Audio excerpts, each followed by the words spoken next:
It's the Unhappy Hour. Broadcasting to you live from the Milky Way galaxy, the solar system, planet Earth, North America, the United States of America, California, looking at the Hollywood sign, Los Angeles to be specific. Hello everybody and welcome to the Unhappy Hour. Yes, we are a couple of days off from our normal broadcasting time every Friday, 4 p.m. Pacific time. Why, do you ask? Go ahead, ask. Why? Well, that's because NBA scout Zak Baris and I have had a little bit of a difficulty trying to connect with each other, but it's NBA playoff season, and I still haven't given my Donald Sterling comments. Man, I've been really chomping at the bit, waiting to dive in on this one. I know we're a little late, but I really wanted to bring Zak in and have him a part of the show. It's been an incredible first round of the NBA playoffs. And of course, the big black eye, Donald Sterling. I don't know. Was that a Freudian slip, calling it a black eye? Because I guess Donald Sterling had problems with black guys. That his mistress or assistant, whoever that V. Stiviano person is, whoever she is. Anyway, Freudian slip or not, it's a mark against the NBA right now, and it's just been weird. It's been pretty weird. And we're going to talk about it. We're just going to jump right in and bring Zak into the program. Real quick, check out our homepage, thenewamericanmedia.com. On Facebook, search The New American Media and like the page. On youtube.com/thenewamericanmedia, please consider clicking subscribe. And also on Twitter, we're at American_media_. So let's just jump to Zak and dive into all of this.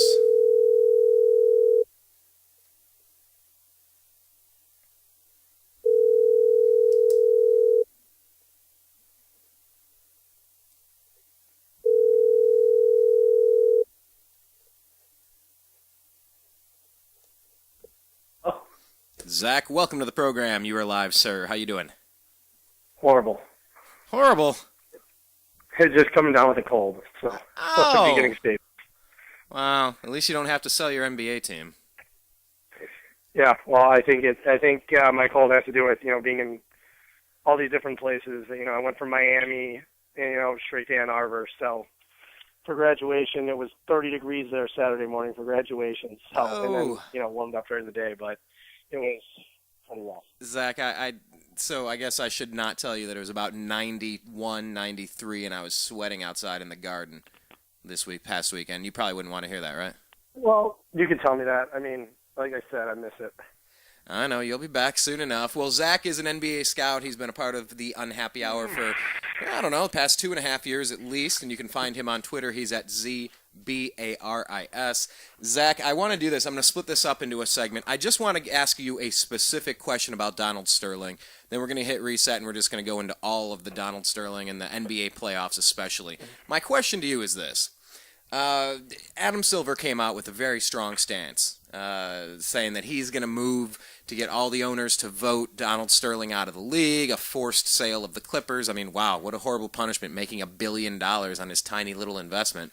But my question to you is this. If Adam Silver is going to kick, or at least attempt, because I think Donald Sterling's going to fight this, to kick Donald Sterling out of the NBA and force him to sell the Clippers, will Donald Sterling, or will Adam Silver also kick players out of the NBA if they are caught in private conversations making racist comments? Doubtful. Like I said, in this country, racism is a one-way street. It's not, like I said, there's reverse racism all the time. I mean, how the hell does Al Sharpton have his own TV show? I mean, give me a break. I mean, I'm not defending Donald Sterling and what he did at all. I think what he did was horrible, and he deserves to be banned from the NBA. He's deserved to be banned for about 20 years now. He's been the worst owner in the NBA for years. He's done way worse stuff than this. I mean, to begin with. I mean, the guy's a scumbag. But it's like I said, in the United States, racism seems to be a one-way street. It doesn't, like I said, you don't ever hear of anything opposite anymore. It's a very sensitive subject in this country, and I think sometimes it gets overblown. What Donald Sterling did, I'm not defending at all. I think what he did, he deserved to lose his team. He deserved to lose his team a long time ago, what he did to Baron Davis. So And if people don't remember, what did he do to Baron Davis? I mean, he was sitting there. I mean, he made racist remarks to Baron Davis back in the day, and then he was booing him courtside during a game. The booing it shouldn't force you to lose your team, but I mean, like I said, he did the same thing though with J.J. Redick. I mean, it came out now that he didn't want to, one of the reasons the Redick deal was held up at the beginning of the season because he didn't want to pay a white player $27 million. I mean, but you don't hear that because Sterling's white and Redick's white, so it just gets, like I said, it just gets blown under a rug. So you don't even hear about that. But that's what Sterling did to Redick. So I mean, it's like I said, racism just isn't between white and black. Blacks can be racist against whites too. It just nothing ever happens with that situation. It seems like. I'm looking at this here, just some of the beliefs behind the bling, the gaudy 5% Nation medallions that are worn by both Jay-Z and Carmelo Anthony. What is it? Black people are the fathers and mothers of civilization. White men are the devil. The Christian God is nothing more than a ghost, and only a small percentage of people understand the world. Exactly. If a white person wore that against a black person, there'd be outrage around this entire country. So, I mean, this guy sits courtside, and he's a part owner of the Brooklyn Nets, right? Mm-hmm, exactly. I mean, like I said, this is a two-way street, and it just, like I said, because of what happened all the way up until the 1970s in this country, because of segregation, everything, it's why it just gets blown away. And I'm not going to sit here and defend Donald Sterling because what he did was inexcusable. I'm not saying it was a mistake, but he's been doing it for years. It wasn't just one simple mistake. The guy's a racist. I mean, the other thing is Adam Silver had to ban him from owning the team, too. I can tell you not one player in the NBA would have ever played for him willingly. Yeah, and I could have seen this. For the Clippers. Yeah, and I could have seen this turning into a long, drawn-out, protracted thing where maybe players wouldn't play, nobody would sign there, the sponsors would all dry out. It would just be a huge blemish on the league while it worked its way down into obscurity. And and they could field whatever players. They'll eventually get D-leaguers to come up, no matter who it is, but they're not going to get the top-notch talent. People are going to leave. Yeah, but Sprint's not going to endorse them. The thing is, if you're going to ban Donald Sterling for saying racist comments about black people, you need to suspend the players for saying racist comments about anyone. It's just now you have to. I don't know if he will, doubtful he ever will, but it should. It doesn't matter. If a white person now comes out and says something about a black person, suspend them. You do it. I'm not saying ban them, maybe suspend them. If a black person says something negative about a white person, racist, suspend them too. It is what it is. I mean, you can't just make an example of one person and not do it with someone else. Well, and I want to talk about this one too. Maybe a less reported story or something people might have forgotten about. I haven't heard ESPN or anyone bring this up.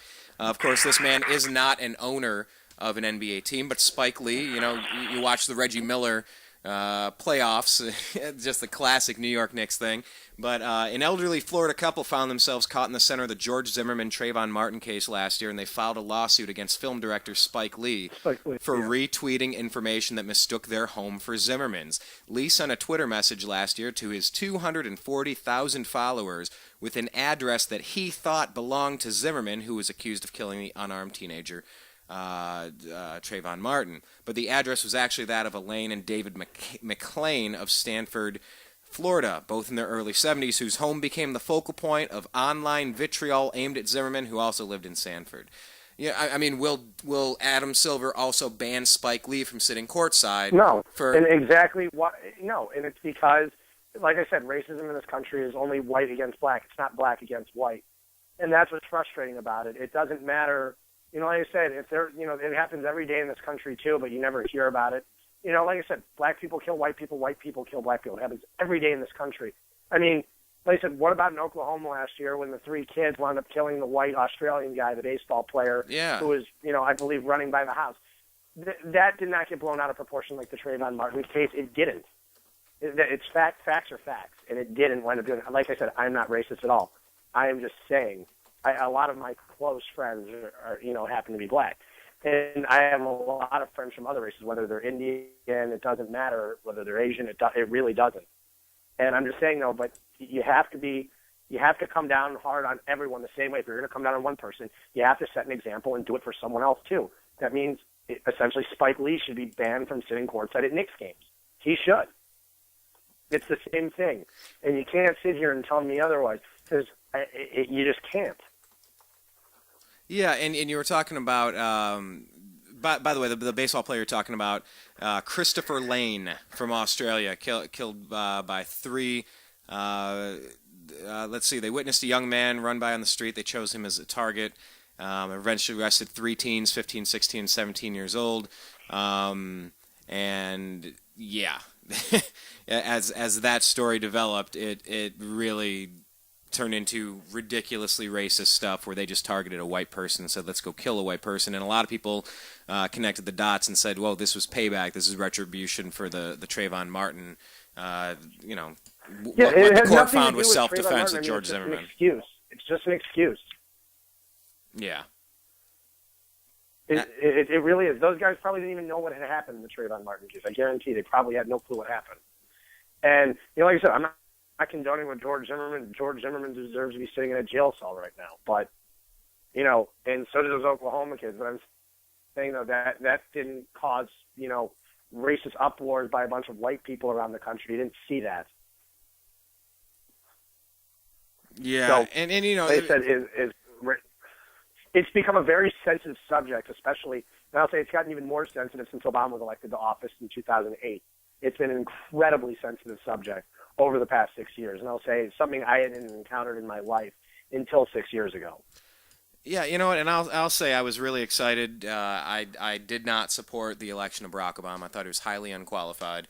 Of course, I was tired of 8 years of Bush as well. But I just said, you know what, if this is a good thing that can unite this nation and kind of get past some of the stuff, I don't have what they call white guilt. I haven't done things to people. I don't carry around what happened a few hundred years ago. I didn't do it.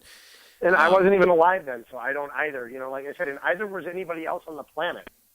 Nobody was alive 200 years ago. And especially kids our age, mine, I'm 26 years old, especially kids my age being 26, haven't, and especially growing up in the North, very few have undergone racial oppression. And I'm talking serious. I mean, some of them have undergone stuff that I will never be able to understand. But like I said, is coming from a Jewish family, I've encountered anti-Semitism, other places, not just being in Cleveland, being in wherever. People make their comments, so I understand what it's like. And people can't tell me otherwise because I've encountered it many times in my life. Yeah, and the thing about Spike Lee, Larry Elder, one of these talk show hosts, I listen to him out here, he sent out a tweet a couple days ago saying, the NBA probing Spike Lee's courtside seats over racist remarks? Lee once said he dislikes interracial couples and gives them visual daggers. And it's like, my concern here is, obviously. Yeah, if Jerry Bruckheimer said that they would take away his Lakers tickets in a second. Depends how much he donates. Hell, they were giving Donald Sterling an NAACP award. Money, cash talks, And, oh, of course. Yeah, Sterling's been known as a racist for years. Like I said, he should have lost the team for what he did to Baron Davis. And I'll talk about Baron is a classy guy. He's a very nice guy. He's very good in the community. And Donald should have lost the team years ago, but Donald Sterling swept everything under the rug with that situation, too. There's always years of Donald. You always wonder how Donald Sterling never lost his team. But the thing is, I think Sterling's going to have ownership for them for a while because he's going to fight this in court. He's going to take this all the way up, as high as he can go. He's got the funds to fight it. He's apparently, he's senile. He's, from what we understand now is that he could possibly be dying of cancer. What does he care? He's going to fight this thing until the very end. And the one thing, if you're a Cavs fan, you should be thrilled about this because it eliminates the Clippers from being a potential landing spot for LeBron James. Oh, man, I hadn't even pondered that. We've talked about that over the past 3 years a lot, Zach, and I haven't even. I've been so distracted with an amazing first round of the play. I haven't even thought of that. So why were the Clippers a potential landing spot for LeBron in the first place, and why does it? Because of Chris Paul is number one, 2 is the LA market, 3 is Doc Rivers, and it's a chance for LeBron to go to LA to establish himself as the king of LA in a team other than the Lakers, make his own legacy, create his own legacy, and propel the Clippers to the top along with Chris Paul. But as long as Donald Sterling on the team, I can tell you Sterling's not going to wind up giving up the team in the next 2 months unless something really unlikely happens. Because, like I said, court battles are long and they're drawn out, and they're going to do everything they can to delay this trial. everything. I would imagine You know that. it as well as I know it. Well, and what was it? Who is this V. Stiviano, and why was she recording the tape? And it's not admissible in court. I want to get to V. I really Stiviano in don't- 1 second, though, because I wanted to ask this question first before I get to this person.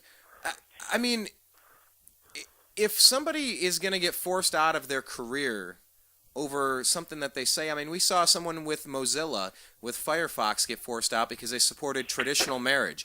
Since when, and where do you draw the line? What is okay speech and what is okay opinion? And at what point can just anything be used as a witch hunt to steal your career away? Obviously, I don't support what Donald Sterling said. I think they were ignorant remarks from an old white dude that grew up in a different time. And yeah, he was sued by the LA Housing Authority from keeping minorities from renting in his properties. He has a long history of saying stuff to Baron Davis and doing bad stuff. But this... Are you concerned at all, Zach, that this is a slippery slope where people can just get kicked out for whatever beliefs they have, regardless of what job they do? It's a very slippery slope. I mean, like I said, Adam Silver did what he had to do in this situation. He had to come down, make his mark. I mean, it's like when the Cincinnati Reds owner in the early '90s got banned because Marge Schott. Marge Schott, because she was making. I mean, she was talking. She was pro-Hitler. I mean, she deserved to lose her team. You cannot make remarks like that. But at the same time, you have to come down hard on everyone. If someone's going to do something like that, you need to come down hard, whether it's a player or an owner. He made an example of an owner, and he needs to make an example. If a player says something, I don't care if it doesn't matter who it's against. If it's something racist, they need to be suspended or they need to be banned. You have to come down hard. You can't just sit here and say, oh, the law doesn't apply to this person, but it applies to this person. You can't say, oh, because Sterling's white, we're going to ban him. If a black or Spike Lee does that, we're just going to sit here and we're not going to take away his courtside seats. You need to do it for everyone. No problem with Jay-Z and his... That's what I'm saying. Jay-Z. I have no problem with Sterling being banned for life. I think Adam Silver made the right decision doing that. But in the same time, you have to do it for everyone. Yeah, Jay-Z's comments and I mean all the misogyny, all the violence, all the drug activity, all the crime that he raps about and the life that he's lived. I mean, okay, so do we go back into everybody's past? I mean, I don't know a single person that can claim they've led a perfect life and that they don't have moments they regret, that they'd like to take back, that they'd like a do-over if they could, but that's part of growing up. Everybody at some point in their life, and like I said, not everybody, but most people have said something racist, whether they're being recorded or not. I can tell you that, I've said comments about people before. I mean, I'm sure you have too. Everybody does it. I'm not saying against a specific race, but I mean, like I said, I've gotten in fights with people. I mean, never, one time about race, I'll never forget last year in L.A. I was walking out of a club and I got into it with a Persian person, and I remember just getting it into it. I got in with them, and I remember a specific instance. They said something to me, I said something back to them, and it was, I remember it vividly. I remember like it was yesterday. And if that would have been recorded, would I have been in trouble? Yeah, but they said they started it, and I said something back, and it was, like I said, it progressed like that. But I mean, what if the tape would have been? I mean, what if it would have been videotaped? It could have been. Like I said, my original intention was never to get in a fight with them. It was they started something. They started saying stuff to me. I said something. I said, "How'd you like it?" I said this to you, and then they got pissed. So it just happens, and people do say things. In California is a way different experience too, because I grew up. I went to Bowling Green State University, and we were forced to take these multicultural classes, and everything was hyper PC. And it was just this weird, creepy environment where it's like everybody wants to point fingers toward any white Christian male and basically blame you for everything wrong in the world. And it's being pushed by the universities. And trust me, there are tons of legitimate cases of horrible crap going on. But, at some point, you really start taking offense, saying, what did I do to you? But, seriously. Yeah, well, the thing is, I had a very, very diverse group of friends in LA. It was like going to a United Nations meeting. Yeah, it really was. Whether it didn't matter, my friends were from all races in LA. It didn't matter where they came from, and I don't care. I'll be friends with anyone. It really doesn't matter to me. Yeah, cool people are cool people. Look how you want. I don't care if they're from Iran. I don't care if they're from Africa. I don't care if they're from South America. It does not matter to me at all. Just be cool. That's the least I base my friendship on. But if someone's going to say something to me, like I said, in a moment where I said something back to them, it happens. But Donald Sterling's one of those guys. Nobody's wanted to own a team. I also think it was a way for Adam Silver to finally, in the NBA, to rid themselves of Donald Sterling. They've been trying to get rid of him for years, and this was the final moment where they said, finally, we can get rid of this guy. He's a nuisance. He's a nuisance to the NBA. No owners like him. He's been everything was wrong about basketball for 30 years, and finally the NBA was able to ban him. And Silver got a quick opportunity and did it right away. Struck. And I think Silver also wanted to make his mark on the NBA that he's going to be hard. People love that Adam Silver, and this is another thing too. People love what Adam Silver did to Donald Sterling. Love it. Roger Goodell's basically done the same thing in the NFL. He doesn't condone anything, but the difference is Roger Goodell's hated for one reason. One reason being? I think you can guess the player, because he's suspending the players, not suspending owners. He's suspending players. People don't like that. Well, players don't like that. Well, I guess the fans don't like it either. I'm saying the fans don't like it. Listen to Goodell. Tagliabue used to get cheered at the draft. As soon as Goodell came in and started being a hard ass, he's booed every opportunity he gets. Nobody likes him. Yet the NFL is generating more revenue than ever. Tagliabue was an unbelievable commissioner. I actually like Tagliabue better than Goodell in some stances, but for a lot of it, I'm glad there wasn't Thursday night football every week of the season. But now they're doing what makes money. That's what they're doing. That's what the league is doing. Well, and they're putting games in prime time. Well, I would understand some of what you're saying, and I would agree that maybe it's from the past, but Adam Silver screwed up here because his comments said he was asked by a reporter, and he said that he banned Donald Sterling based on the tape, not for any other reasons and events from his past. Yeah, but he can say that. Because the tape alone was enough to ban him. But I think he's painted himself into a corner here the next time a player is caught making some ridiculously racist, stupid comment. Well, he's painted himself into a difficult position. He also, if he would have used some instances from the past that are no longer valid to ban him, it would have been the NBA would have lost in court. Well, the NBA still might not win in court, and I don't think Donald Sterling is going to let him go. I have a feeling they're going to win, most likely, but it's no guarantee. And like I said, Donald Sterling has all the funds to fight this for as long as he wants. Yeah, and he was an attorney, right? That was his deal. I believe so. Like I said, he's not a stupid guy. He's made some incredibly stupid comments. Yeah, and he's but a lot of the people in this country, if you look at old school people, older people, from a different generation than we are, they think a lot differently than we do. Yeah. They really do. If you look at people in their 80s and 90s, they do not have the same views as we do as being a 25, 26-year-old kid. They do not, or even a 30 or 40-year-old adult. From what they grew up with back in the 20s and the 30s, going through World War II, completely different scenario. If you look, and it's sad that there's very few Holocaust survivors left, but if you look at that generation, it was a different breed of people. It was. It really was a different breed of people born in the 20s and the 30s and even the teens. And very few people are around from the teens and 20s anymore. Those people are now in their 90s, late 80s and early 90s. And it's just a different generation. I've seen it with older people, whether they're walking into a restaurant. You hear comments that you would never see someone my age making. Right. But it's because of the generation they're from. Doesn't mean they're necessarily a racist. It means they're just from a different generation. And, people talked like that back in the day. It happened. That's just how it was. I've had many conversations, and I'm not going to out them, but I've had many conversations with people. I've talked with them off the record about this, and I've heard similar comments. Just saying this is the way old people talk. And I was just having a conversation with somebody that I respect, and he was saying, yeah, growing up, where he grew up, they'd point at, oh, that's the Johnson farm, oh, that's the Thompson farm. And then he said, and we drive past the one and go, oh, that's N. Smith's farm. He's like, why'd you say that? He's like, because that's N. Smith. Using the N-word. It's like I said, it's the generation they come from. Whether it's old black people or old white people, old black people can be racist against white people. I've seen it firsthand.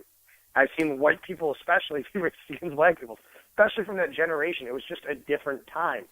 Back in the day, in the 1950s and 60s, if you were black and you went into Little Italy, the Italians would beat them up. It's just how it was. there were certain races, and especially these were immigrants coming over at the time. These guys were straight off the boat from Italy, straight off the boat from Ireland, and especially Cleveland, a city built on immigrants, and a city like Chicago and Detroit, all built with immigrants and founded by immigrants. And, you know, there are a lot of segregated neighborhoods, especially in all of those cities. Yeah, and you know, I went up to Nevada, Nevada, and you know, I was at that Clive and Bundy Ranch where, you know, the Bureau of Land Management were running people off, and a lot of people, you know, all the cattle ranchers, 52 were run off, and he was the last one, and he said, no, I'm not leaving. And the Bureau of Land Management came in with stun guns and attack dogs and helicopters that were shooting cattle in the skull from up above for fun and for sport.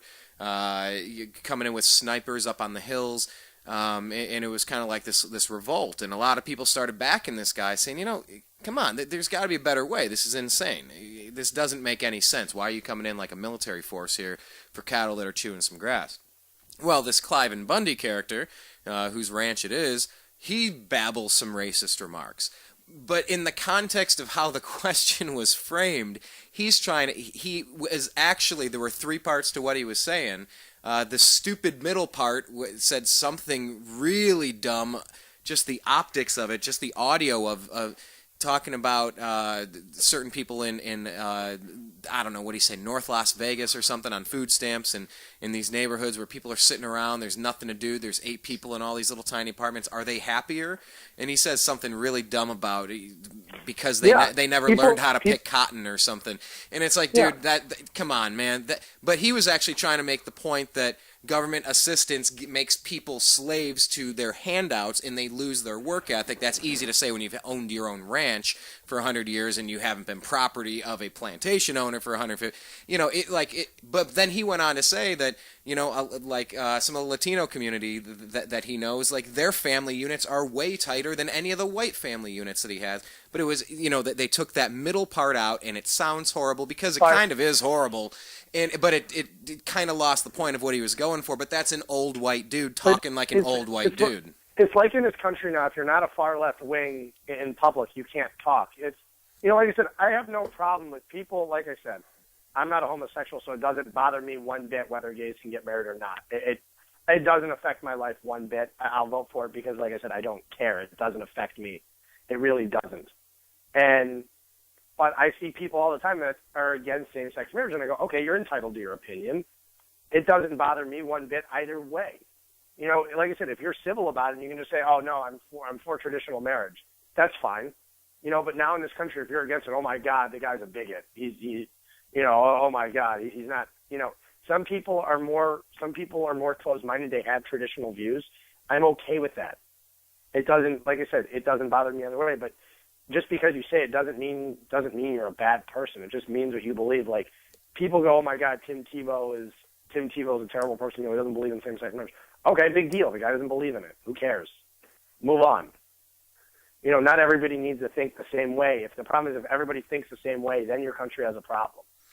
Well, I think you kind of hit the nail on the head there. There's one line of thought that's accepted and allowed, and a lot of the others just, you know, like I said, being a white Christian male, I've had so much nonsense hurled at me, like Jay-Z might think that I am some sort of devil, and I think it's ridiculous. And you used the phrase earlier, reverse racism. Actually, when I wrote for the Bowling Green newspaper, the BG News, back in college, I wrote a whole opinion column on the fact that there is no such thing as reverse racism. There's just ugly, hate-filled racism, and that's it, you know. And my LA race experience was interesting because, like I said, growing up in such a PC area where everything was pins and needles and you're walking on eggshells and you better not offend anybody and everybody's got a grievance and everybody's been wronged and they all need something from you. You owe everybody something because you have privilege. You have white privilege. I said, I don't have anything, man. I bust my ass. Don't you tell me what I have. But then I came to LA. One of my brother's good friends, David, it's probably the funniest nickname I've ever heard. He's half German and half Mexican, and so they called him 2 nicknames. One was Beans and Franks, and the other, but the funniest one was Beaner Schnitzel. And David is laughing to us talking about his nickname, and that was one of the first experiences I had. I said, "Wait a minute, you can laugh about things like this?" He's like, "Yeah, man, it's cool." Yeah, you know, like it's a totally different. It's a totally different world out west. We used to all joke about each other in L.A. and it was like I said, it was great. I love doing it because, like I said, people in the Midwest are so much more closed-minded. People out west, they don't care. It's not racist. You can make jokes. And it's not a problem. Like I said, my friends made them about me. I made them about them. It was all in good nature and all in good fun. Not one of the remarks is hatred or meant to be mean. And people take it in a whole different they take it in a whole different context in the Midwest than they do out west. Like, I mean, it's totally different. And maybe at the colleges they have and to I love it. And maybe they have to overcompensate at colleges in the Midwest to get over some of the really strict, really ultra-conservative, quasi-racist, if you go down that rabbit hole, the fringe, you know, and maybe it is a little bit of a different situation. But when my buddy and my brother's buddy started making that joke, and you know, I lived in a Guatemalan, Honduran, Ecuadorian, and Peruvian neighborhood. Now I live in a black neighborhood. You know, but my black neighborhood's also Asian. It's also Hispanic, and there's even some whites in the neighborhood now. I lived in Hollywood. I mean, I couldn't even tell you what kind of neighborhood it is because I don't know. It's so mixed. Yeah, you know, because you have your Thai part of your Thai part of East Hollywood. You have the Chinese, the Japanese. You have Japanese. Then you've got Koreatown just south of it. I mean, there's so many. You've got a large Jewish population in Hollywood. You've got a large black population, large Mexican. I mean, it is one of the most diverse areas of the entire country. It really is. Yeah, and just head over into West Hollywood. Yeah, you have all the gay community too. Yeah, I mean, like I said, that area is just so diverse. You can run in. You know, I remember I was driving with my friend because in Cleveland the neighborhoods are very segregated. You can tell, like, all the Jews live on the east side, all the blacks live on the east side, all the whites. You know, I mean, 95% of the west side in Cleveland is majority white. But I mean, like I said, the eastern suburbs too. Like if you go to Mayfield, it's Russian or Italian. You go, you know, there's certain areas of town which there's certain areas of people, and it's not like that in L.A. It's completely different. But if you go to Chicago, you go to Detroit, you go to Cleveland. The reason I say these cities, and even St. Louis, you go to the 4 biggest cities in the Midwest. It's exactly what you do. The same thing in every single one of these cities. And in L.A., it's completely different. It doesn't matter. It doesn't matter what neighborhood, whether you're in the, you know, you're going to see people from all different races, all over the city. Well, I think part of that, though, is because L.A. is such a melting pot. It's a transient city, and a lot of people said that's why they couldn't keep a football team, is because everybody out here, we came out here to make something of ourselves from another place, and we don't really have, like, loyalties and roots. Well, you find very few people that are, oh, you're from L.A.? I didn't know they made people like you. You know, maybe 20% of the people I talk to, everybody else is from somewhere else. Exactly. You go to a Phoenix, let's say take Phoenix for an example, because Phoenix is basically, it's basically the valley of LA is what it is. Phoenix is the valley. And you go down to Phoenix, and I remember when I was at the Browns-Cardinals game, there are more Browns fans there than Cardinal fans. You go to the Lions-Cardinals game, there's more Lions fans than Cardinal fans. And the same with the Phoenix-Coyotes game, Coyotes against Red Wings, there's more Red Wings fans than there are, you know, Coyotes fans. Because the majority of the population down in Phoenix, they're from Chicago, Cleveland, and Detroit. Transplants. The majority of people down in that city. You ask anyone where they're originally from, even New York too, even New York, and that's where everybody comes from. Everybody seems to be from the Midwest and Phoenix. All of them originally. You just can't take the weather anymore. All my friends that were from Phoenix. One of my close friends was from Cleveland. Another one was from Iowa City. I mean, it just. I mean, not one of them was actually from Scottsdale. All their parents were from Detroit. You know, like I said, all of these cities, and it just gets you because you see the Midwest, which is these were booming populations back in the 50s and 60s, and people started migrating out west and they migrated to the south. It's the same thing with Dallas. You know, there are a lot of new cities in this country, and one of the reasons some of them can't support their sports teams, Dallas actually is a very good sports city. But Dallas has been a big city for a long time. But Phoenix didn't have a population 25 years ago. Nobody lived there. Yeah, well, with the irrigation and the water woes that the West is having, we'll see how long Vegas and L.A. and Phoenix can support themselves. I mean, we're going through a bit of a drought. But, yeah, I mean, there's a lot of transplants. And it was very eye-opening to me because I graduated Bowling Green State University in 4 years. I ran for student government. I wrote for the school newspaper. I put on concerts. I was out there a lot. And, I would tackle racial issues. And when I ran for student government, I had insults and lies hurled at me from the Latino Student Union, from the Black Student Union, because they had a representative running for the student government president at the time. And it wasn't the candidate themselves, but it was people from that group that were writing in the paper horrible remarks about me. And that kind of woke me up to what politics is and race politics. And it's really weird stuff, But being out here in LA, it's really opened me up to the fact that, in Long Beach, working with all the Latino owner and the Latino staff that I worked with, and when I was working down there, it just changes you when they're ribbing you about being white, and you toss something back at them. But you love each other, It's like you're cool exactly. and I'm cool, so we're cool. Cool. One of my closest friends in LA was the guy who I leased my car for the dealership I leased my car from. And he was Mexican, as funny as could be. I went out with his brother all the time, their family. We had the best Mexican. He used to come over to my apartment and bring his whole family over. We'd grill and everything.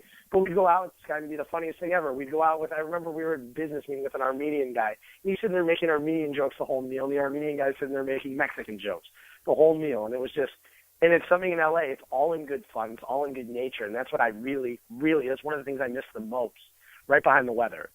It's just the good-natured ripping. I really do. It's a lot of fun. People can be open. They can be themselves, and it's not a problem. And like back east, you really have to watch what you say. Out west, it doesn't matter. Yeah, and I will say, though, for the record, it's pretty much like you were saying, not to defend Donald Sterling, because I don't think he's good-natured. I'm not defending Sterling. Yeah, I'm glad. And I think you and I are both on the same page there. But it's just it is a slippery slope. Everybody's had bad days. Everybody's you would like to hit the reset button, the Control-Alt-Delete, have a do-over. It's just a slippery slope. If nobody ever says anything regrettable, maybe you're not thinking enough or saying enough in order to grow and to experience things. And it's very dangerous playing this gotcha, now your job is terminated game. And my question to Adam Silver once again is just, are you going to ban for life a player when they are caught on a private conversation recorded by some crazy gold-digging woman who wants to ruin your life? Will he also ban the players if they are also doing that? Riley Cooper with Philadelphia Eagles, he was at a country music concert running his mouth saying stupid crap. Yep. He got a contract extension, but that's the NFL. So will Adam Silver ban a player if they're caught in a private conversation recorded by a gold-digging crazy woman to ruin their lives, yes or no? It happened to Kevin Durant tomorrow. Or the only reason I'm saying Kevin Durant is I'm watching the Thunder game right now. It's the only reason I'm saying it. He's like the last person I could imagine having mean thoughts come out of his mouth, but you never know. I'm just saying, okay, let's take LeBron, for instance. If LeBron said that tomorrow about a bunch of white people, would he be banned from the NBA? That's the main question. There would be outrage, though, by the fans, by the players, if Adam Silver did it. But like I said, you can't condone it from one person and let it go, and ban the other one for life. If it's said by anyone, you need to take the same exact stance and put your foot down. You know what? And that's why I'm asking the question, because I kind of doubt that Adam Silver would do that, which I would find hypocritical. But of course, it hasn't happened, so the jury's still out. But I'm sensing it down the road. Are we on the same page, or is this a tilted, skewered kind of thing? Well, you were just in Ann Arbor. They were having the racial preference thing in the Supreme Court, where they were talking about affirmative action. Someone with equal grades. Michigan used to be the biggest proponent for affirmative action back in the 90s and early 2000s. They used to base their admission rates off of certain points. It was like 50, let's just say 1,500 to get accepted automatically. If you were a minority, you'd automatically get like 800 points towards admission. It was one of the first things they looked at. And if you're ever going to skewer in bias toward or against a race or a religion or a sex, or that stuff's all wrong. It's because I understand creating population diversity. You have to have it among colleges in order to have basically equality. But at the same time, it's not equality. It's not equality. It is and it isn't. So, like I said, it's a very fine line. Exactly. Affirmative action. It's a very fine line. Because I know what the colleges are doing. They're pushing for equality to basically say, okay, we're not just accepting 100% white students. You need some diversity within your student population, which is very true. You do. But up to a certain point is where that's where it starts to get, the finite details of where it really starts to take its measures. Why, and then you're sitting there and going, okay, well, I haven't done anything wrong. And I've got a better GPA than person X over here. I've got a 4.0. They've got a 3.3. My SAT scores are higher. My ACT scores are higher. More extracurriculars, but they got into Michigan and I didn't because I'm white and they're from another race. How is that fair? You know what? And it's it's interesting because sports, Title IX, they're talking about Northwestern players being able to unionize. Yeah. So Northwestern can form a union and they want to get paid, and Jim Brown is out there being very vocal, calling the NCAA, I forget the exact quote, but let's say Jim Brown, one of the best running backs ever to play for the Cleveland Browns and in the NFL in general, he came out just blasting the NCAA as just a horrible organization. But with that ruling now, with unions, with them saying that Northwestern can form a union, okay, with Title IX. So is there a women's basketball union at Temple University, and will they get paid equally as football players? There's so much politics in sports, it's supposed to be like that one chance to just disconnect from politics and relax and zone out and veg for a couple hours and have fun. That's all people talk about nowadays. It's like, I don't even want to get on the subject of players being paid, but I think we went over this last time basically saying is if a player, these players are already on scholarship, they're getting their meals paid for, they're getting their housing paid for.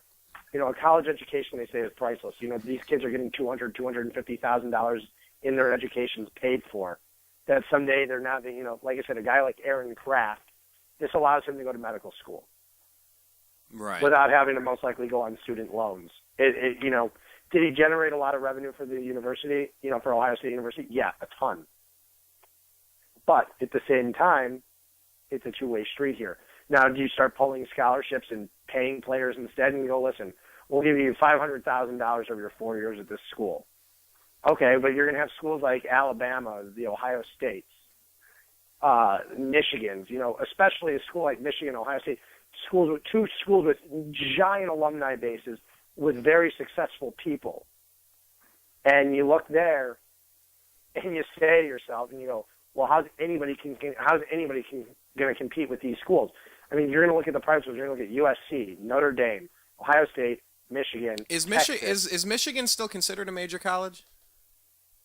Yeah. I'm just kidding. I'm giving the Wolverine fans out there a little grief. you knew I grew up. It's funny. I uploaded a picture the other day on my Twitter and my Instagram. It was funny. We were taking these goofy pictures. And that's at Zak Baris. By the way, that's at Zak Baris on Twitter. It's under my Instagram, and I took it on Friday. I took it on Friday afternoon.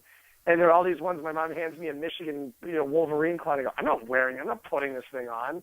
And she goes, put it on. And I go, no. So they have all these like different letters and everything. And so there was one that said no more classes. So I pulled off the no more from the classes and then put Michigan underneath. And then I was holding the sign said no more Michigan. Nice. So, and all my Ohio State friends, I was like, oh God, I can't upload this. And I was like, I'll upload it. My sister upload it. And I was like, okay. And all my Ohio State friends were telling me like, that's absolutely. Like, that's hilarious. That's great. Because it was the only one where I could get, I saw no more, and, all the other ones were, go. And I was like, oh, God. Well, something I hope there's not going to be a lot more of is this V. Stiviano. I just want to get your thoughts on this woman and what her motivation is. And, is she going to face any criminal charges? I mean, because you can't I don't know what the deal is. I mean, all I can tell you is I really want her visor. Who is her advisor that wants her wearing that stupid Star Wars paratrooper or stormtrooper visor? That thing's ridiculous. You want one? What I'm going to do is I'm going to find a girl in L.A., one of my friends there, have her wear that thing, and see if the media starts following her around. I want one of those. It is pretty funny, though, because if you're wearing it, nobody knows who's who, and I've met a bunch of people that work with TMZ. Everybody's a low-level paparazzi out here. It's a part-time gig. Just start wearing it, walking down Rodeo. I bet you would have a bunch of people coming up to you and messing with you. Zach, you could wear it. You should wear it. Come out here, wear a sundress, and just put the visor on. See if they follow you around. That'd be disturbing and hilarious. I like that visor, though. I don't know what's going to happen to her. I really don't. I just don't get the motivation. Why was she recording it? She wanted to expose him, but he's been banging her, and he bought her a $2 million home right by the Beverly Center, a Range Rover. Like, I'm still trying to piece this story together. I don't really understand what's going on. She's claiming that she's a personal assistant, and there's nothing more to it, which I find hilarious. Of course, I don't know, but a personal assistant. Is that what they're calling it these days? A personal assistant? And he still has a wife. And anyway, this whole thing's goofy. I don't really understand. But Donald Sterling's comments were, I should have paid her off. I should have paid her off. He should have. He was being honest. Well, and that's so apparently that's what it was. This was extortion from day one, and she ruined this guy. Not that he didn't deserve being ruined, but I don't know. This is a bizarre story. But I think I tend to agree with you, Zach. I think that he's going to drag this out in court for a while, and I think it's going to be a lot more difficult to actually get rid of Sterling than Adam Silver hopes that it is. I could be wrong. Well, he has the resources to drag it out in court, so it's going to be dragged out in court. And Sterling's not one of those guys who go down without a fight. And I mean, I don't know. I'm not saying I like Donald Sterling because Right. I've always, I mean, from when I said a few years ago when the Cavaliers traded Mo Williams for Baron Davis, I talked about how bad Donald Sterling was 3 years ago. I remember that to this day. How bad we talked about how much I hated Donald Sterling. I'm very glad he's out of the league. All I'm saying is what we've been summing up the entire time is if you're going to take a hard stance against someone, and Donald Sterling was the person doing it, you have to follow what you did there. Otherwise, you're a hypocrite. You have to follow what you did to Donald Sterling and do it to everybody else who makes those same kind of comments. Doesn't matter white, black, Hispanic, Middle Eastern, doesn't matter. Someone makes those comments now, and they're recorded, has to be banned. You have to for life. Yeah, I think Adam Silver has really painted himself into the corner here. I think that there will be fan backlash because people say dumb things. Athletes, they're not getting paid millions because they're the brightest. I guarantee you, whether it's a Riley Cooper character or somebody like a Jay-Z, something is going to happen, whether it's an owner or a player or something else. And if it's not equal distribution of justice, it's racially slanted, which should not be existing in 2014. Because anyway, I mean, I had an unnamed kid on my Facebook the other day start going on and on about Donald Sterling, and I was like, okay. And then he's talking about how the players are slaves, and I go, hell, I'll do anything if I'm Chris Paul. He's not a slave. The guy's making over $20 million a year playing for Donald Sterling. So Donald Sterling is not paying his players. And that's what I was trying to get to. I said, these guys are not slaves by any means. Guys like Matt Barnes are pulling in $3-4 million a year. He could hire any coach in the league, and he goes after the black man Doc Rivers. And it's like, is this someone trying to recreate a 1950s Celtics team or something? Filled up with 11 white guys on the bench and maybe a token minority character. No, he went out and got. But do you find it interesting? Sorry, I want you to get back to that with the slave thing in a second. But do you find it weird that Commissioner Stern vetoed the trade of Chris Paul to give him to Donald Sterling? In hindsight, does any of that? Exactly. Where people are wondering, they said, why did David Stern make Donald Sterling relevant in the first place? That was the thing, is because he had been bad so long. Finally, let's make the Clippers relevant, and this is how we're going to do it. And there's so many unanswered questions to why David Stern did that. And the first thing that comes up is saying, because the Pelicans were losing talent, the Hornets were losing talent, and they were taking on more salary, which is true. And that was his reasoning for it. But looking at it now, you have to sit there and wonder. You really do. And like I said, the Lakers were the model franchise under Jerry Buss in the NBA. And Jerry Buss was no saint either.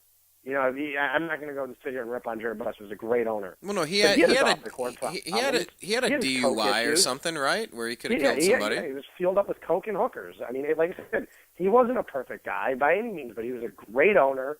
He did a hell of a job owning that team. He was loyal to his players. And there are owners, it's like Mark Cuban gets a lot of shit, but Cuban's also another guy that's good off the court too. I mean, Cuban, he's just fiery. That's it. Cuban's just a fiery owner.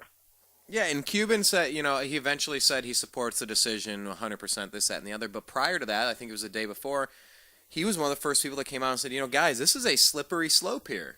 You know, the thought police, It the is. 1984 It's a very Orwellian. slippery slope.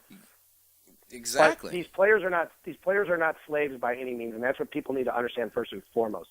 LeBron's not a slave. Blake Griffin's not a slave. J.J. Redick's not. And don't forget, Donald Sterling made comments about J.J. Redick too. It's not just against black people. It was against the white people. That's what I'm saying. Sterling's one of those people from an older generation who just doesn't get it. And he's just from a different generation than we are now. Like I said, what was the extent of the Redick comment again? he didn't want to play. He didn't want to pay a white player $27 million over 4 years because he didn't think white people could play basketball. What a racist! He was afraid to play a white player. Almost nixed the deal. That's what we're finding out now. What happened with J.J. Redick and why he almost didn't come to the Clippers. And Doc Rivers knew about it. Doc Rivers knew about it at the time. He said, "Don't worry, I'm going to get you here anyways. I'm the president of the team. I'm also the coach. It's my decision. You're coming here."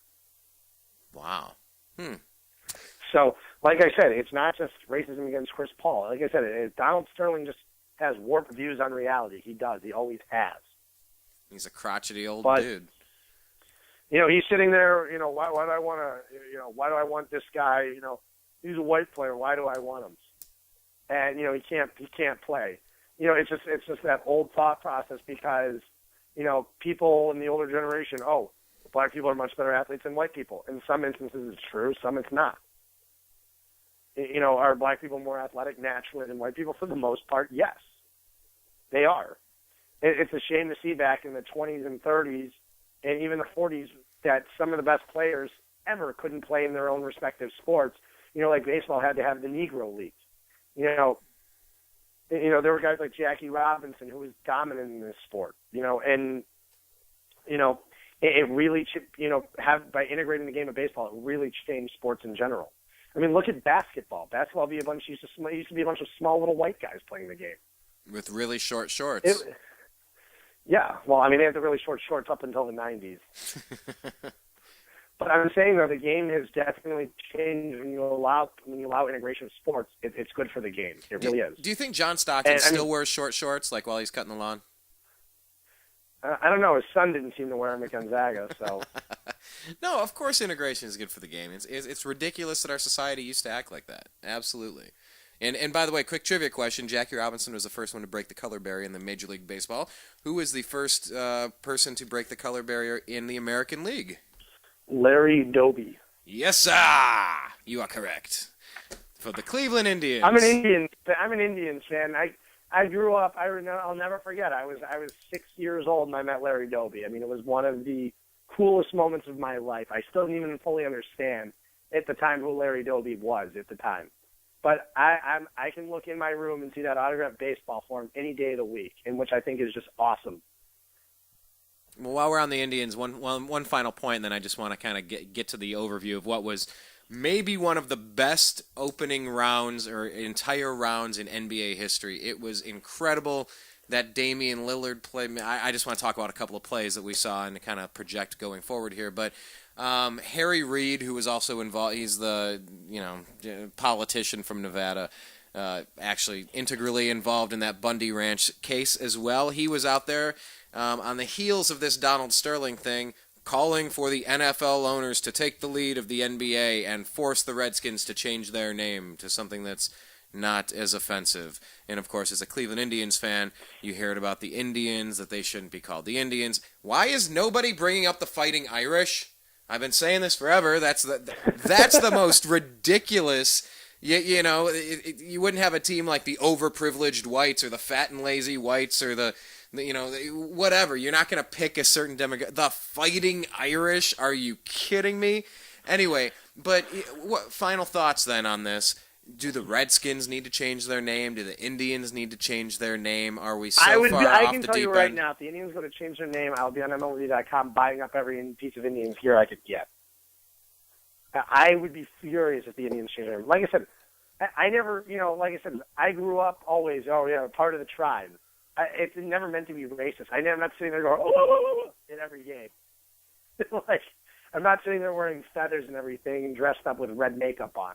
I'll wear the Chief Wahoo, though, and like I said, I'd even be okay. I don't want the Indians to get rid of Chief Wahoo, but if they do, I'm not going to sit there and make a complete stink about it. I will just go up and buy every Chief Wahoo thing on MLB.com, so I have it for the rest of my life. Yeah. I love the Indians, but not once have I ever even attempted to be racist about the Cleveland Indians name. Nor do I have any friends. It's like I said, we grew up, we're members of the tribe. That was it. And the tribe is supposed to be a good thing. It was like I said, these players are not here in the fans, you have some ignorant fans. Every team does. And, when they said that outside, it looked terrible on opening day when you had that idiot arguing with the Native American outside of the stadium. Looked like an idiot. Actually, like an idiot. You know what? As you said that, I just tweeted it out, and I'm going to put it on my Facebook page as well. We're at American_media_ on Twitter, and I just put it on our Facebook as well. Yeah, it's the guy with the face paint and dressed up, and he's looking at an actual Native American, and yeah. And you have in but the thing is, every team has it though. Every team has their stupid fans, and I'm not going to sit there because, like I said, those particular fans do not speak for an entire fan base, and it's unfortunate that that's what people think of. People go, the Redskins fans dress up as pigs. Yeah, they do. Pigs in dresses. Yeah, the most famous Redskins fans dress up in dresses, and they wear pig masks. They wear the pig noses. Like I said, they're not. That has nothing to do with being racist. Like I said, there are a select few from every fan base. The Redskins issue wasn't a problem in the 90s. Well, like I said, now everything is going so far left wing in America. It's changing the face of it. Nobody can voice their own opinions anymore, and it's sad. Well, you got the Atlanta Braves. Yeah, I don't know. Yeah. I just The Florida State Seminoles. There are so many. There are so many different ones right now you can go after. The Miami University changed their name. They were the Redskins. They're now the Red Hawks. Yeah, I don't know. I'm just not a big fan of the PC stuff. I would like to see the Irish up in arms about Notre Dame. Seriously, at a Catholic school. But that's the thing is, the Irish are proud of that. They are. There are some people that are leprechaun running around the field.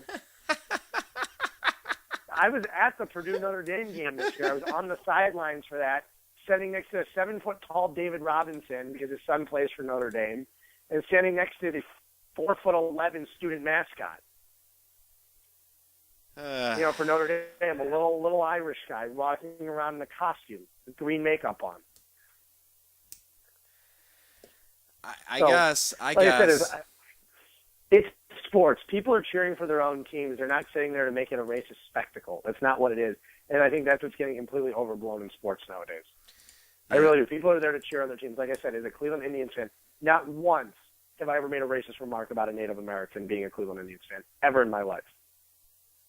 I got better things to worry about, Like I said, I'm there to cheer on my baseball team. I don't, and like I said, the reason I don't want the name changed is just due to tradition. I grew up, some of my best moments as a child were being a Cleveland Indians fan, whether it was being at the 90, getting to watch the 95 World Series, being at the 96 playoffs, being at the 97 playoffs, being at the playoffs in 98, 99, being there last year in the wild card game. It was definitely it was really cool. And I can tell you, if Cleveland had a different name, it would definitely take away some of the joy that I had growing up as a kid.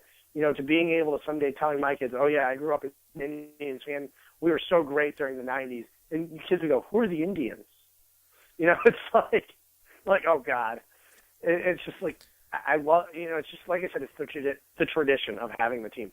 The Indians have been around for over 100 years, well over 100 years. Yeah, and they were named after a Native American, what was it, a player or a coach? Man, I need to know this off the top of my head. Yeah, and then for a while they were called the Lajoways. Napala Joey? Yeah. Yeah, I think they were called the Spiders at one point too. They were the Cleveland Naps at one point. They were named after Nap. Yeah. There were the Cleveland Naps. There were the Cleveland Spiders. There were the Cleveland Indians. But like I said, tradition will always go down in my generation, especially because the Indians sucked most of my parents' life. But my generation, growing up as a kid, though, that's what made me love baseball. Well, and now it's an Indian fan. And going down to Jacobs Field, and I'm like, what's Jacobs Field? I will not call it Progressive Park or whatever the hell it is. It's still the Jake. I still got to call it that. I don't know. I'm a traditionalist, I suppose. What can I say? we'll see how it all plays out. It's just I don't know. Back to the, I guess let's wrap it up with the Barack Obama thing, since it has nothing to do with anything. It's an odd segue, but kind of to wrap up the point that I started making earlier was, I didn't support that president getting elected or reelected, but I was hopeful that if some good came out of it, it could unite people. But it turns out this is one of the most divisive presidents in American history. It's done the exact opposite. The exact opposite. He's a community organizer who likes to stir up tension between different racial groups, different ethnic groups, different sexual preference groups, different socioeconomic groups. It's all about somebody being a victim and trying to get some of something that another group owes another group and getting your cut off the top. And to run a nation that way, it's horrible. And, I just want to get over this stuff. I just all the racism in general, whether it's the old white people or it's the young, black rappers, or whether it's it doesn't matter, right? Stupid racial talk is all over the place, and I really hope that despite the fact that this unifying messiah of a president was supposed to fix all this stuff and water under the bridge and let's move forward. Man, I really feel it too, that we've taken a couple steps backward, but I'm hopeful, because I really do think that generation, of every race that experience certain things, that say certain things, that feel certain ways. I mean, the fact of the matter is they're old and they're dying. Let's just be honest. They're old and they're dying, and they're being replaced by younger people that have different views, that are more open and tolerant. And I just think we gotta wean ourselves off this stuff. We gotta take the crutch away and stand up straight and say, I am responsible for my life today, and I'm not gonna blame everything on everybody else, and I'm not gonna say mean stuff about other people that I don't even know based on some roundabout stereotype, because that's what I think it's supposed to be. I really hope that we're moving past this stuff. And I really hope that Adam Silver, if he's going to come down and crack down this hard, and also say that this was based on this one particular incident in audio, he better enforce it across the board, or else I'm going to have a really big problem with it, because I also have a problem with what Donald Sterling was saying. Although some people have said, well, yeah, he doesn't want Magic Johnson sitting with her courtside at a Clippers game. Magic wants to buy the Clippers. Yeah, he's black. But he's also the face of the Lakers, and he wants to buy the Clippers, so don't have him at... I can't defend Donald Sterling. Everything I've heard about and read about this guy is that he is a dirtbag. That's fine. I get it. But, does being a jerk mean that you don't have a right to earn a living? Do you get booted from your job because you said something in a private conversation? This better be enforced equally across the board, and I don't think it will be. But I really think Adam Silver's painted himself into the corner on this. I'll give you the last word. He really has, but he did make the right decision. He did have to ban Sterling, and like I said, the league's wanted rid of him for years.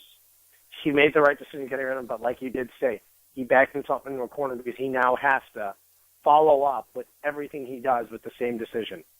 There can't be any leniency anymore on anything like that, especially when it comes to racism. So if it happens that an African-American athlete says something about someone else, or it doesn't matter who it is, it doesn't matter if it's a Serbian athlete making a comment against someone else either, you have to come down hard, and it's the same punishment. It doesn't matter who you are.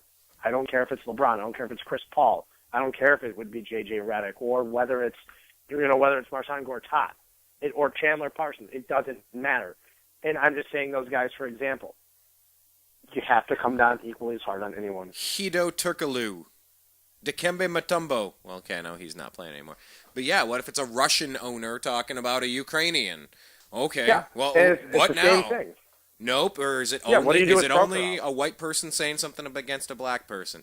That's what I'm saying. I'm tired of feeling that racism is only stuff that white people do. I'm just so over that. Like I said, indoctrinated for 8 years, or for 4 years at Bowling Green.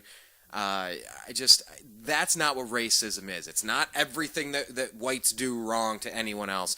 It is a multi-layered street where they go both directions against all sorts of different ethnic groups.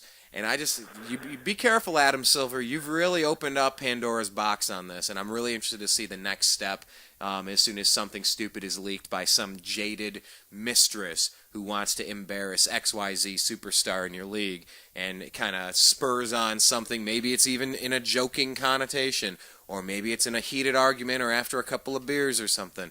Let's just wait and see. I'm not going to judge until it happens the next time. I'm just putting it out there. Adam Silver, what happens when a player is caught on tape in a private conversation making ugly, racist comments? Will you do the same that you did to David Sterling? We're going to find out. We're talking with Zak Baris. I mean, we spent a good amount of time talking about the Donald Sterling thing, but man, I had to miss our normal Friday time. We couldn't get the scheduling right. Zach was unavailable. Well, I had my sister's graduation. Exactly. Business school Friday, and literally I couldn't get any free time. And Saturday it was almost the same exact thing. No, but I'll say Sunday I drove home. On Friday you were unavailable, and I knew that. You gave me a week heads up, and then the next 2 days I was doing stuff and I couldn't make it work. So I felt like it was worth, instead of me just having my comments on Donald Sterling, I wanted to wait and bring you in, so I wanted to do that. But really, I just want to hit reset here real quick, and I just want to go over the highlights of that first round of the playoffs. I just think it was so fantastic. We'll move as faster, as in-depth as you want to go, Zach. We're talking with NBA scout Zak Baris on the Unhappy Hour. My name's Brian Engelman, and we're going to be right back on the other side. Thank you for listening. Check out our homepage, thenewamericanmedia.com, on Facebook. Do a search for The New American Media with spaces in between, and like our page. On Twitter, we're at American_media_. And on YouTube, go to youtube.com/thenewamericanmedia and click subscribe. Man, that YouTube page has just been blowing up lately. Thank you, everybody that's really launched some of this momentum for us, and join the party. Just had our 3-year anniversary, and we're just getting warmed up. So we'll be right back on the other side. This is Brian Engelman for the TNAM Radio Network. It's the Unhappy Hour.